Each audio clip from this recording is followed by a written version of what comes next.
আচ্ছা এতে একটা টিলাপাড়া বলে নাম, এতে একটা কেলেঙ্কার হল। হ্যাঁ, কেলেঙ্কার মানে তিনি ঘর মানুষ খগরপুর টিলাপাড়া। কিবা ভুল ভুলান্তি হলে ক্ষমা করব।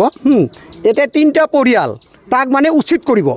আশিত মণ্ডলে মানে কেনেকৈ পাট্টা বেলেগের নামত করে দিছে। ইহঁতে 35 বছর পর্যন্ত ইয়াতে আছে, আমি জানা, আমিও তো ওচৰৰে মানুহ, আমি জানো 35 বছৰ ইয়াতে বসবাস কৰি আছে। কিমান কষ্ট কৰি আছে, মানে গুৱাহাটীত যে কাম কৰি ল'ৰাগিলানে কিমান কষ্ট কৰি খাই আছে। হা, এই পৰিয়ালেৰ নামত উচিত।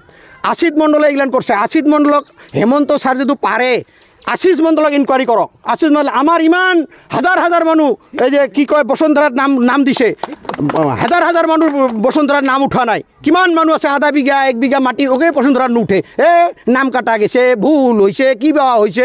আচ্ছা ইহঁতে কেনেকৈ আৰু মাটি কিনা বিক্রি হলে আমি জানা মতে মাটি কিনা বলে আহিবা লাগব, মানুহজন আহিয়া ওচৰে মানুহ সাক্ষী ল'ব লাগব।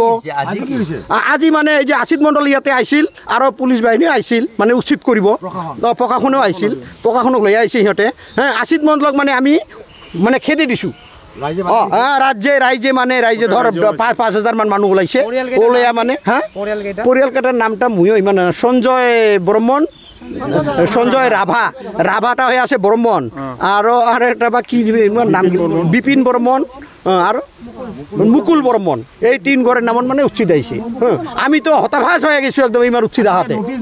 হ্যাঁ, নোটিশও দিয়া নাই বলে, আমি জানা মতে নোটিশ একো দিয়া। কিন্তু হেমন্ত বিশ্ব শর্মা আমি এটাই অনুরোধ করো, হেমন্ত বিশ্ব শর্মা আমার একদম কলজার মানুষ, বিরাট ভাল পাওঁ আমি ভোট সব কাম কৰি আছোঁ। আৰ হেমন্ত ছাৰে যিগিলান কাম কৰি আছে বহুত ভাল কাম কৰি আছে। হেমন্ত ছাৰে যদি পাৰে আশিস মণ্ডল বঙাইগাঁৱৰ এক ইনকোয়াৰি কৰক, ইমাৰ্জেন্সি ইনকোয়াৰি কৰক একেবাৰে। তাৰ লগত আৰো কিছুমান আছে দালাল।